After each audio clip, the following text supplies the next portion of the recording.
Laine de verre, fibre de bois, polystyrène ou encore isolant mince réflecteur, on veut un isolant performant l'hiver, mais qui nous apportera aussi du confort l'été, tout en ne prenant pas trop de place, en étant adapté à notre bâtiment et si possible adapté à l'humidité, et tout cela sans que ça nous coûte trop cher. Dans cette vidéo, je vais vous présenter comment raisonner comme un expert afin que vous soyez en capacité de choisir vous-même le meilleur isolant pour votre situation particulière. Moi, c'est Sam, spécialiste du bâtiment ancien et des problèmes d'humidité. Si vous cherchez à rénover intelligemment pour votre confort, votre santé, mais aussi celle de votre bâtiment, vous êtes au bon endroit. Mais avant de se battre pour savoir si la laine de verre est meilleure que la fibre de bois, est-ce que vous êtes déjà demandé qu'est-ce qu'un isolant? Un isolant, c'est un matériau qui va permettre de freiner les transferts de chaleur entre deux ambiances, c'est-à-dire deux espaces qui ont des températures différentes et qui vont être séparés ici par des parois qui représentent pour nous notre sol, nos murs et nos plafonds. En hiver, notre isolant va permettre de ralentir la fuite de chaleur vers l'extérieur, tandis qu'en été, il va réduire la pénétration de la chaleur vers notre intérieur. Mais alors, qu'est-ce qui fait qu'un isolant isole?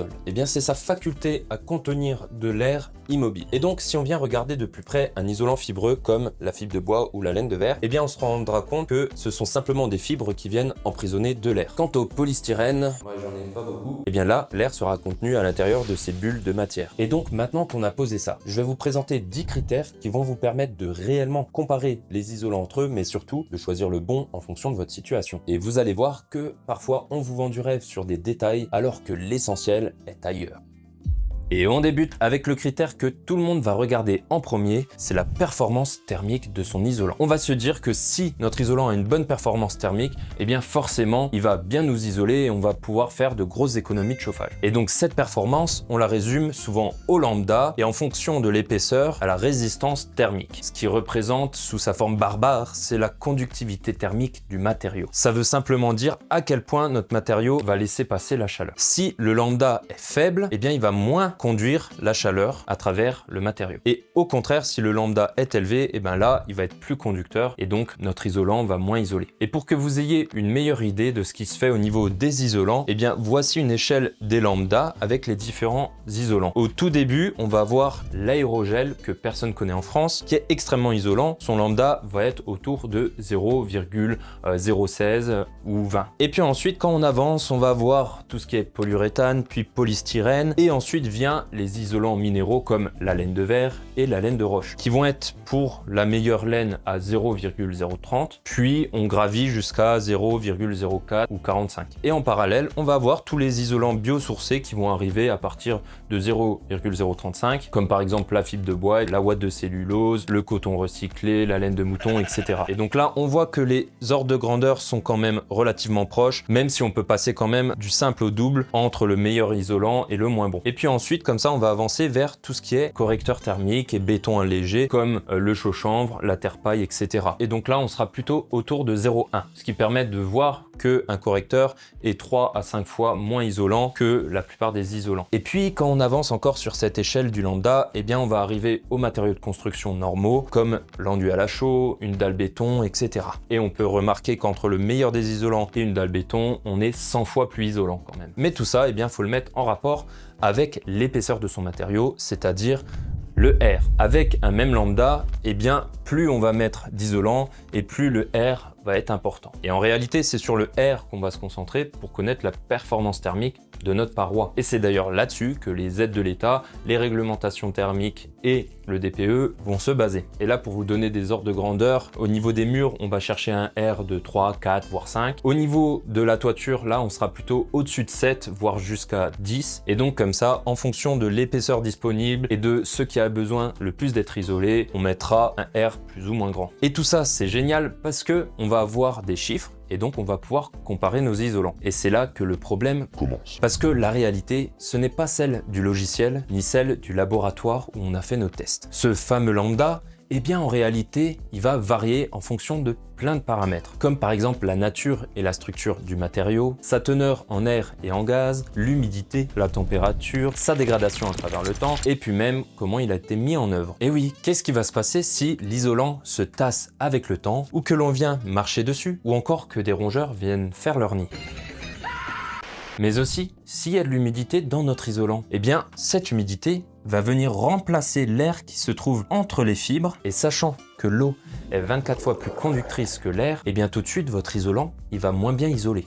Et donc alors, la guéguerre qui se fait pour gagner quelques dixièmes de points sur le lambda, et bien dans ces conditions, vous vous doutez que c'est plus si important. Et en réalité, il y a un concept fondamental pour la performance thermique dont personne ne parle, c'est l'étanchéité à l'air. Parce que c'est bien beau de tout dépenser pour avoir le meilleur air, si au final tout ce qui est fait autour ne permet pas d'avoir une bonne étanchéité à l'air, bah là notre isolation elle vaut rien. Et oui, il faut remettre les choses dans la réalité des faits. Un isolant, il sera jamais seul comme ça, décontextualisé. Il va avoir un placo, un mur, des tuiles qui vont le protéger, un sol, etc. Et même si on est poussé vers la recherche du air le plus grand possible, et bien pour assurer une réelle performance, tout va se jouer dans la qualité globale de ce qu'on va mettre en place. Et un des éléments fondamentaux pour assurer la qualité de performance de ces isolants, eh bien ça va être de passer par la pose d'un pare-vapeur ou un frein vapeur. Cela pourra d'ailleurs faire l'objet d'autres vidéos. Et puis bon, si on voulait aller encore plus loin, on pourrait parler d'autres caractéristiques qui jouent au niveau de la performance thermique, comme la diffusivité du matériau, sa capacité thermique massique, etc. Mais en réalité, dans la grande majorité des cas, ces caractéristiques sont totalement négligeables en hiver. Par contre, c'est en été qu'elles prennent tout leur sens. Et donc maintenant, si on ne regardait pas seulement la performance d'un isolant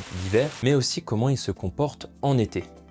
Alors là, on entre dans un sujet qui intrigue de plus en plus de monde, le confort d'été. Parce que oui, vous pouvez très bien avoir un isolant super performant et pourtant crever de chaud en été. D'ailleurs, est-ce que ça vous est déjà arrivé d'isoler par exemple vos combles et puis d'avoir encore plus chaud en été qu'avant? Eh bien, c'est parce que le confort d'été n'est pas juste dépendant de son isolant. Et forcément, quand on parle de confort d'été, eh bien, on va tomber sur les notions de déphasage thermique. Le déphasage thermique, même si ça peut être un nom barbare, c'est très simple, c'est juste le fait de retarder l'entrée de chaleur pour qu'elle arrive plus tard chez soi. Et l'utilité de ça, eh bien, c'est que la nuit, il va faire plus frais dehors et donc la chaleur va ressortir. Le déphasage sera dépendant de deux critères qui vont être l'épaisseur et la diffusivité des matériaux que l'on va utiliser. Donc l'épaisseur, c'est logique, plus on en met et plus ça va créer une barrière épaisse pour se protéger de la chaleur. Et la diffusivité, eh bien, c'est la capacité du matériau à ralentir l'onde de chaleur. Donc cette diffusivité, elle va être dépendante d'autres caractéristiques, dont le lambda qu'on retrouve ici, mais aussi la masse volumique et la capacité thermique massique des matériaux, que je vais vous épargner dans cette vidéo. Si ça vous intéresse que j'aille plus en profondeur là-dedans, eh bien je pourrais vous faire une prochaine vidéo dédiée sur le sujet. Et donc en creusant, vous allez voir que les isolants minéraux comme la laine de verre, eh bien vont avoir des mauvaises caractéristiques qui vont défavoriser le déphasage, et donc on va peut-être être sur 3, 4, 5 heures, tandis qu'avec une fibre de bois, eh bien on aura là des meilleures caractéristiques qui vont élever le déphasage à 10-12 heures. Mais bon, encore une fois, malheureusement, tous ces chiffres sont des chiffres de laboratoire et décontextualisés. Et donc, on va se rendre compte que simplement en complexifiant un peu tous ces calculs, c'est-à-dire en incluant par exemple le placo, la lame d'air sous la toiture, etc., eh bien, on se rend compte que les différences de déphasage entre les différents isolants sont drastiquement réduites. Et là, pour l'instant, au niveau du déphasage, on parlait uniquement du temps qu'allait mettre l'onde de chaleur à traverser. Mais on vous a pas parlé de la quantité de chaleur qui est censée traverser. Eh bien, on va se rendre compte que si on prend un plafond de 50 mètres carrés, on va avoir 3000 watts qui vont passer si on n'a pas d'isolant. Dès qu'on va mettre un isolant un peu performant, donc avec un R supérieur à 8, ce qui est normal sous comble en toiture, et là tout de suite on va réduire à quelques centaines de watts, et ça peu importe l'isolant parce qu'on parle uniquement du R. Et si les watts vous parlent pas, 3000 watts c'est 2 à 3 radiateurs allumés en pleine puissance, alors que 100 à 200 watts c'est comme allumer 3 bougies chez soi. Ça va pas, Baptiste, qu'est-ce que tu fais? Mais t'es pas net. Alors je dis pas que le déphasage est un mythe ou qu'il est totalement inutile, par contre je veux vous faire comprendre que c'est plus complexe que ce qu'on peut lire sur internet et dans les discours marketing. Le déphasage ça reste une réalité mais qui doit être utilisé à bon escient au bon endroit, mais surtout que le confort d'été ne provient pas d'un isolant miracle en calculant simplement un déphasage et tout ira bien. Non, en réalité le confort d'été va s'articuler autour de 3 points fondamentaux: l'isolation, la surventilation nocturne et l'occultation. L'isolation, on en a parlé, je vais la diviser entre le R, le déphasage que l'on vient de voir, et l'inertie qui est un point super important. Cela, faudra le mettre en lien avec le fait de surventiler la nuit son logement pour que justement, eh bien, il puisse réduire en température. Et finalement, tout ça ne sert à rien si On vient pas occulter les points d'entrée de chaleur comme une fenêtre de toit orientée plein sud. Là, je suis désolé, mais si vous avez un Velux non protégé, eh bien franchement, ça sert à rien de se casser la tête à choisir le meilleur isolant parce qu'un Velux non occulté par l'extérieur, c'est un radiateur allumé. Donc encore une fois, on va pas être dans les mêmes ordres de grandeur. Et sinon, si vous voulez que j'approfondisse toutes ces notions-là dans une future vidéo, faites-le moi savoir en commentaire. Et donc, que ce soit pour l'été ou l'hiver, j'espère que vous comprenez mieux maintenant que les vrais gains se font dans la prise en compte de la situation globale et non pas un chiffre tiré du chapeau et surtout décontextualisé. Mais s'il y avait que ça comme critère pour le choix d'un isolant, eh bien on pourrait encore s'en tirer pas trop mal. Il va être super important d'inclure un troisième critère qui va être sur les propriétés mécaniques de l'isolant et sa stabilité à travers le temps.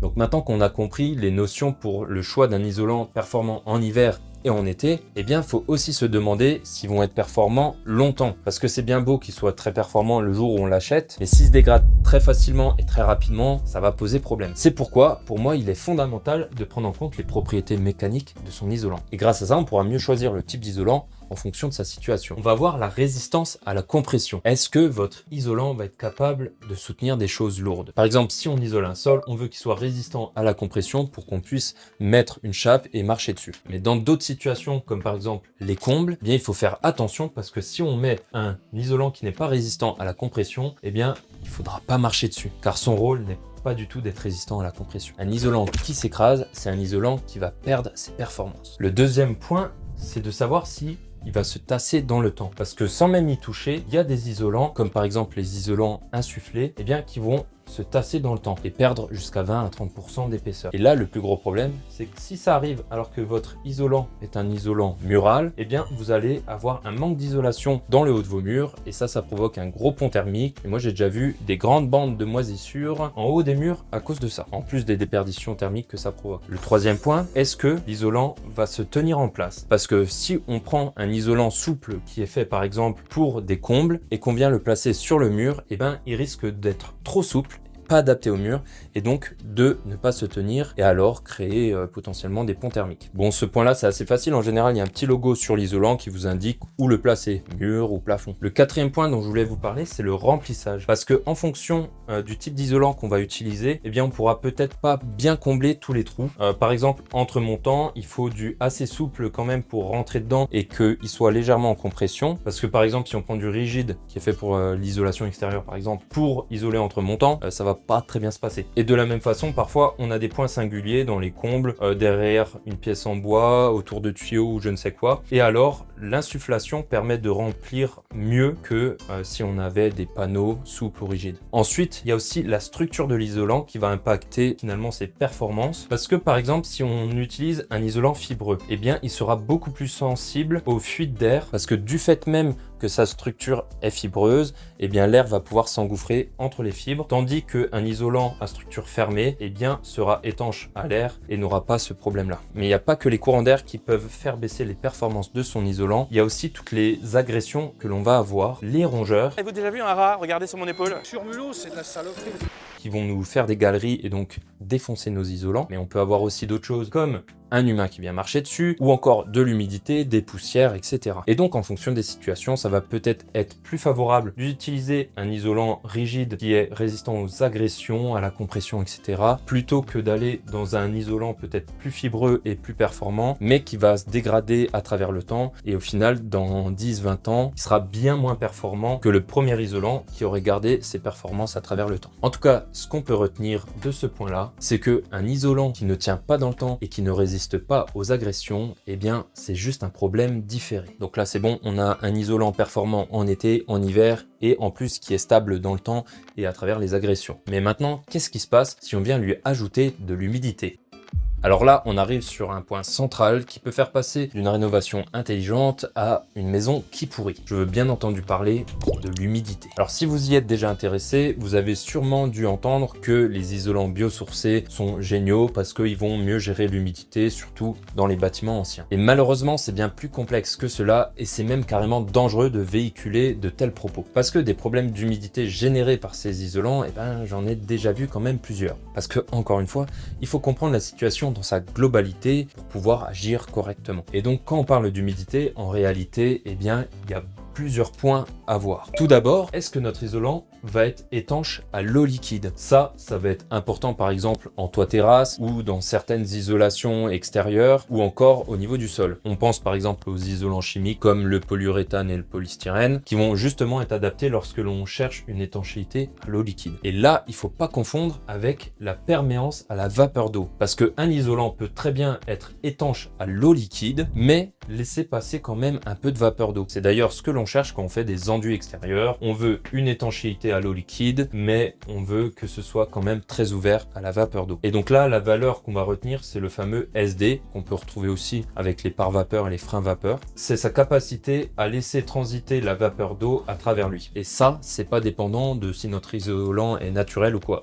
C'est dépendant plutôt de sa structure. Et donc, les problèmes arrivent quand on va avoir un isolant qui va être fermé à la vapeur d'eau, alors que notre mur fonctionne justement avec le principe de laisser migrer la vapeur d'eau comme les murs anciens. Et donc par exemple si on vient coller du polystyrène sur un mur en pierre, et ben ça va pas très bien se passer. Et ensuite il y a un autre point que vous avez peut-être encore jamais entendu parler, c'est la porosité de l'isolant. Si il va être poreux, qu'il va avoir des cavités, et donc si on le pose par exemple sur un endroit humide, ben, il va aspirer l'eau liquide par ses pores. Et donc ça sous-entend que à la moindre humidité au pied du mur, eh bien ça va aspirer et remonter. Et puis il y a un autre point qui est beaucoup mis en avant pour les bâtiments anciens et puis les rénovations écologiques, l'hygrorégulation. Le principe, c'est que notre isolant va être capable d'aspirer et de contenir de l'humidité pour ensuite le restituer quand il faut. Et donc ça permettrait de stabiliser l'humidité à l'intérieur du bâtiment. Alors ce point-là a pas mal de limites. Déjà, calculer l'hygrorégulation d'un matériau, c'est compliqué. Ensuite, si vous vous souvenez, eh bien, quand on remplace l'air qui se trouve dans l'isolant par de l'eau, il isole moins bien. Et ensuite, le dernier problème, c'est que si vraiment il commence à se gorger trop fort en eau, on peut avoir des petits problèmes que l'on va voir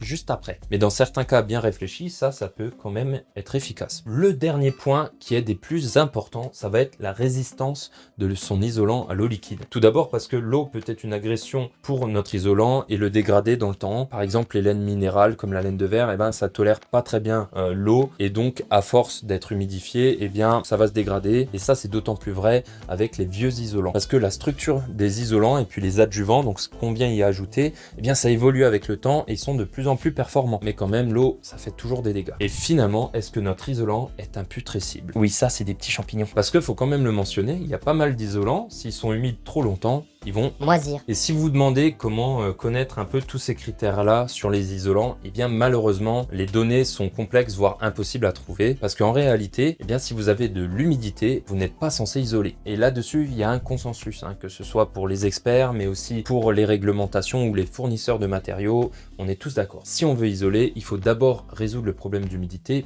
à la source. D'ailleurs, j'ai une petite checklist humidité que vous pourrez télécharger en description. C'est un petit fichier PDF qui va vous donner déjà quelques bases pour vous permettre de diagnostiquer et intervenir correctement sur vos problèmes d'humidité. Merci. Bon, maintenant qu'on s'est fait plaisir intellectuellement sur les caractéristiques techniques des isolants, eh bien il y a quand même d'autres critères extérieurs qui viennent impacter nos choix. Comme par exemple... Et oui, le prix, ça reste quand même bien souvent le critère numéro 1 pour le choix de son isolant. Et donc soit on va chercher le moins cher, soit on va chercher le plus performant pour finalement faire plus d'économies. Parce que oui, la raison principale, c'est de faire des économies d'énergie et donc de réduire sa facture de chauffage. Parce qu'en soi, si c'était gratuit ou simplement pas cher comme dans les années 60, eh bien là, on avait juste à chauffer comme des balles et il n'y avait aucun problème. Et d'ailleurs, l'arrivée des isolants et le choc pétrolier, c'est un petit peu lié quand même. Là, on est sur un dérapage complotiste, là. Et donc, en se basant sur cette logique de vouloir faire des économies, il faut quand même se demander si le coût des travaux sera finalement rentable un jour. C'est ce qu'on va appeler le retour sur investissement, aussi communément appelé ROI. Et donc, par exemple, prenons une fourchette de travaux de 15 000 €. Si on arrive à économiser 500 € de chauffage par an, ce qui est déjà pas mal, eh bien il faudra 30 ans avant que ces travaux commencent à être rentables. Et ça, c'est en prenant en compte que notre isolant va être performant sur cette durée. Parce que je vous rappelle le nombre de critères qu'on a vus pour assurer la durabilité à travers le temps. Mais là, le calcul est bien trop simpliste pour refléter la réalité. Et donc plongeons un peu plus profondément dans ce qui influence le retour sur investissement. Bien entendu, on va avoir le coût des travaux de base, parce qu'il n'y a pas que le prix de l'isolant, il y a l'intervention complète du fait d'isoler. Ensuite, on va voir le type d'énergie que l'on utilise. Forcément, si on utilise du fuel, de l'électricité ou au contraire du bois, bien là, la facture de chauffage, ça sera pas la même. Surtout pour ceux qui font le bois eux-mêmes. Et puis, on peut aussi prévoir la hausse des prix de l'énergie. Parce que comme tout le monde le sait, le prix de l'énergie en ce moment... Où est-elle l'énergie? Je ne la sens pas! Et je pense qu'on sait tous que ça va pas redescendre. Hein. Et puis, il y a aussi la température extérieure qu'il faut considérer. Parce que entre quelqu'un qui habite dans le sud de la France ou dans le nord, et forcément, ce sera plus facile de faire des économies en habitant quelque part où il fait froid. Bon, si on voulait aller encore plus loin, on pourrait prévoir la hausse des températures pour prévoir qu'on va moins consommer avec le temps. Mais là... Hein. Ensuite, comme je l'avais déjà mentionné, on a la durée de vie de l'isolant qui dépend donc des critères que l'on a vus précédemment, ainsi que les performances réelles de son isolation qui vont dépendre en plus de ce que l'on a vu de la qualité de pose et puis de l'étanchéité à l'air et à l'eau. Et puis, il faut quand même mentionner qu'en France, on a des aides. Et donc parfois, l'isolation à 1 € dans les combles, quand c'est bien fait, eh ben, ça peut être très intéressant. Mais en réalité, même si c'est pas vous qui payez l'isolation le jour même, l'argent des aides, ça vient de quelque part, c'est le portefeuille de tout le monde. Surtout des entrepreneurs, hein, Sam. Finalement, on aura un autre critère que les gens prennent pas forcément en compte, ça va être la valeur du bien. Alors là, il y a plusieurs choses. Déjà, le fait que isoler et rendre performant un bâtiment va augmenter sa valeur à la revente, mais dans le sens inverse, eh bien, dans certains endroits où le mètre carré est extrêmement cher, eh bien, perdre 10 cm sur tous les murs, au final, on peut vite perdre 1 ou 2 mètres carrés habitables, et à Paris, les 15 000 €, on y est vite. Donc financièrement, malheureusement, des fois, le mieux, c'est de rien faire. Une autre chose à mentionner qui est très importante, c'est le niveau d'isolation initial. Parce que je vois pas mal de gens qui vont péter des murs de 5 à 10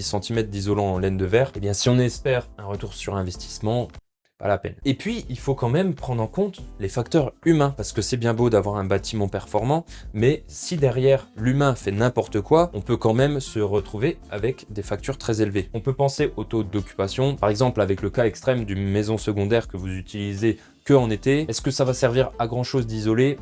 Voilà. Et puis si on compare quelqu'un en télétravail avec quelqu'un qui est jamais chez soi, encore une fois, les besoins de chauffage seront pas les mêmes et donc les économies non plus. Il faut aussi prendre en compte le comportement des personnes parce que on peut tomber dans ce qu'on appelle l'effet rebond. Psychologiquement, en fait, on va se dire que parce qu'on a amélioré notre bâtiment, on peut se permettre de mettre plus de chauffage. Sauf que forcément, si on chauffe plus, eh ben, on fait pas tant d'économies que ça. Encore une fois, vous voyez bien que c'est beaucoup plus complexe que ce qu'on peut entendre généralement. Mais je vais quand même vous dire quelques situations où vous pouvez y aller les yeux fermés sans même calculer quoi que ce soit. Tout d'abord, on va voir l'isolation de ces combles. Parce que c'est où il y a le plus de déperdition thermique. Parallèle, c'est là où c'est le moins cher d'isoler. Donc là, c'est jackpot. Ensuite, si vous vous trouvez dans un bâtiment entre les années 50 et 90 qui est pas ou très peu isolé, en parpaing ou en briques, eh bien là, oui, ça va être intéressant d'isoler. Mais pour les bâtiments anciens, c'est déjà bien plus complexe que ça. Une troisième situation où ça va être logique d'isoler, c'est si vous faites une rénovation globale, vous venez d'acheter un bâtiment, vous savez que vous allez tout casser de toute façon pour refaire à votre goût, et dans ce cas-là, en effet, autant isoler. Et si possible, de bien isoler, hein, avec tous les critères qu'on a vus. Et puis finalement, ce qui va être très intéressant, c'est de faire soi-même ces travaux, où là, on va vraiment gagner en rentabilité parce qu'on va pas payer la main-d'œuvre. Mais en tant qu'entrepreneur, le temps, c'est de l'argent, donc c'est déjà différent. Hein. Et donc voilà, maintenant qu'on a vu le côté économique qui intéresse tellement les gens, eh bien, il y a quand même un autre critère important à prendre en compte, ça va être la santé et la sécurité. Ce critère-là, je l'ai divisé en deux. La santé, donc l'impact que ça a sur nous, humains, et la sécurité, où là, j'inclus surtout la résistance au feu des isolants. Et même si ça peut vous paraître anecdotique, personnellement, j'ai pas envie de jouer à la roulette russe avec ma vie juste parce que j'ai choisi un mauvais isolant. Et si vous pensez que ça ne va pas vous arriver, sachez quand même qu'il y a environ 250 000 incendies par an en France, soit un incendie toutes les 2 minutes. Donc juste le temps de cette vidéo, il y en a eu une paire. Alors il y a différents types de résistance au feu, etc. Je vais pas rentrer dans les détails, parce que en réalité, ce qui importe, ça va être vraiment la mise en place de la structure complète et non pas juste de l'isolant. Mais quand même, les bases à connaître, ça va être l'échelle de grandeur par rapport aux divers isolants, avec tout d'abord les isolants qui résistent mieux au feu, les isolants minéraux, parce que forcément la pierre ça brûle pas. Et ensuite, quand on descend dans l'échelle de résistance au feu, et bien là on va retrouver les isolants biosourcés. C'est pas du tout ce que les gens ont en tête, par exemple pour les maisons en paille ou en fibre de bois, etc. Un coup d'allumette et ça part en flamme. Non, on est loin de là. Surtout que les isolants sont normés, il y a des adjuvants dedans qui font que ça résiste bien au feu. En cas d'incendie, c'est pas ça le problème. Par contre, si on descend dans la dernière catégorie, et bien là, les isolants pétrochimiques, c'est-à-dire polystyrène, polyuréthane, etc., eux, ils vont poser problème. Parce que là, ça crame bien, ça produit des gouttes qui vont vous brûler la tronche, et en plus de ça, ça produit des fumées ultra toxiques qui vont tellement vous tuer rapidement que vous n'aurez même pas le temps de comprendre ce qui vous arrive. C'est au moins ce qui est positif. Mais il n'y a pas que les incendies qui ont un risque pour votre vie. Il y a aussi tout ce que les isolants vont générer et qui vont impacter votre santé. On pense par exemple aux particules fines, les poussières, les fibres et les additifs qu'il y a dedans, qui sont en en général vraiment pas très bons pour la santé, mais aussi les gaz produits par certains isolants comme le polystyrène, mais aussi le développement biologique comme les moisissures qui encore une fois peuvent vraiment avoir un impact réel sur la santé. Je commence de plus en plus à avoir des retours de clients qui se sentent pas bien, qui ont mal à la tête ou de la fatigue et qui peuvent directement le mettre en lien à des moisissures. Alors le 7e critère que je vais vous proposer, il a l'air un peu anecdotique, mais il a quand même son importance. La facilité de pose. Parce qu'un isolant qui est très difficile à manipuler va engendrer de mauvais résultats. On va peut-être avoir des compressions, des manques, des mauvaises coupes et donc des ponts thermiques. Et donc ça veut dire une isolation moins performante et aussi de potentiels problèmes de condensation. Et puis aussi ce que ça sous-entend, un isolant qui est difficile à poser, c'est qu'on va mettre plus de temps et si c'est pas vous qui le faites, ça va être plus cher. Et le dernier point pour se faire plaisir, eh bien c'est quand même le confort de pose. Parce que franchement, tout le monde se souvient de cette laine de verre qui te brûle les yeux et qui vient te piquer là à travers tes vêtements, quoi que tu fasses, ça te gratte. Is he really doing what I think he's doing? Alors que d'autres isolants comme la laine de coton recyclée, là, ça va être un bonheur, hein. Bah oui, après y avoir goûté, c'est difficile de revenir aux autres isolants. Et si vous avez remarqué, pour l'instant, on avait surtout la vision de la thermie. Mais je ne pourrais pas faire une vidéo bien complète sans parler de la performance acoustique des isolants. Parce que oui, les isolants ont un rôle énorme à jouer dans le confort sonore. Mais par contre, à ce niveau-là, tous les isolants ne se valent pas. Et alors, il suffit de regarder la performance acoustique de son isolant qui s'exprime en dB pour la réduction de décibels que ça va engendrer. Ces valeurs ne sont pas mensongères, c'est juste que c'est hors contexte. Parce que les performances acoustiques, eh bien, elles dépendent de pas mal de choses et les caractéristiques de l'isolant, c'est qu'une petite partie. Et pour pouvoir traiter correctement un bruit, il faut déjà savoir de quelle source il provient. Est-ce que c'est des bruits aériens, donc la voix, ou des bruits solidiens comme des chocs, par exemple quelqu'un qui marche au-dessus de vous. Et ensuite, de façon très simplifiée, le bruit, on va le traiter avec le principe de masse ressort masse, où là, en réalité, il faudrait creuser chacun de ces éléments-là. Et ensuite, il faut aussi prendre en compte la désolidarisation des éléments, sinon, eh bien, le bruit va juste passer par là. Et il faudra aussi prendre en compte l'étanchéité à l'air, parce que sinon, le bruit pourra tout simplement passer par là, et ça servira à rien de dépenser des fortunes dans l'isolant le plus performant possible. Alors, si ce point vous intéresse en particulier, dites-le moi en commentaire, comme ça, j'essaierai de vous faire une vidéo dédiée pour approfondir le sujet. Et puis, vu qu'on est en France, je ne peux pas vous faire une vidéo sur l'isolation sans parler des réglementations. Non! Non! On veut pas! Aide financière, DPE, RE 2020 ou encore interdiction de louer, on est clairement poussé à faire des travaux. Et soyons honnêtes, à la base, l'intention est quand même bonne. Le problème, c'est pas l'objectif, c'est la manière. Déjà, la plupart des réglementations ont été pensées pour des bâtiments standardisés et plutôt modernes. Sauf que quand on parle de rénovation, eh bien, une grosse partie du patrimoine français, c'est du bâtiment ancien. Et alors là, les standards, Ça n'existe pas. et puis il y a un autre problème, le fait de faire ces rénovations par étapes en fonction des aides qu'il y a en ce moment. On va commencer par les fenêtres, ensuite on va se prendre l'isolation à 1 € et puis finir par poser une pompe à chaleur. Et le problème que ça engendre, eh bien c'est qu'une rénovation qui n'est pas pensée dans sa globalité, eh bien c'est une rénovation qui ne sera pas assez performante et aussi qui peut apporter des pathologies dont principalement les problèmes d'humidité. Parce que si sur le DPE c'est bien de coller du polystyrène sur un mur ancien, bah en vrai, ça pose problème.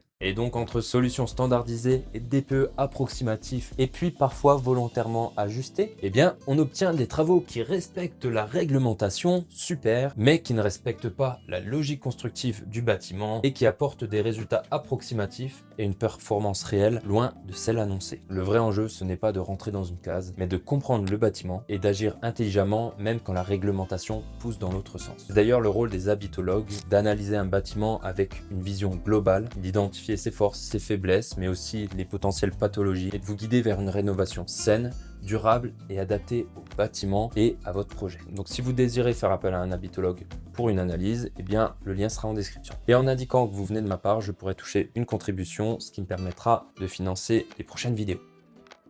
Et pour finir, quand on parle d'isolation, on parle forcément d'écologie. Isolant biosourcé, naturel, bas carbone. Et là, très vite, le débat peut devenir émotionnel ou idéologique. Et ça, c'est pas mon rôle. En tout cas, ce qui est sûr, c'est que le bâtiment a un impact majeur sur notre environnement direct. Les matériaux utilisés l'artificialisation des sols, la qualité de l'air intérieur et extérieur, la gestion des déchets et la transformation des paysages. Et donc sur cette thématique d'écologie, j'aimerais quand même apporter 2-3 pistes de réflexion. Et comme vous pouvez le voir avec cette belle couleur verte, eh bien oui, mes feutres sont très écologiques, vous inquiétez pas. Et donc la première chose que j'aimerais mentionner et que les gens ont tendance à oublier, c'est que la solution la plus écologique, ça reste de ne rien faire, ou plutôt de pas faire inutilement. Quand je vois certaines personnes qui retirent des isolants encore fonctionnels pour y remettre des isolants soi-disant écologiques, bah pour moi il y a un petit manque de logique là. Le deuxième point, si on veut parler un peu plus sérieusement d'écologie, eh bien c'est de prendre en compte le cycle de vie complet d'un élément. Ça inclut beaucoup d'étapes, hein. L'extraction, la transformation, les adjuvants, le transport,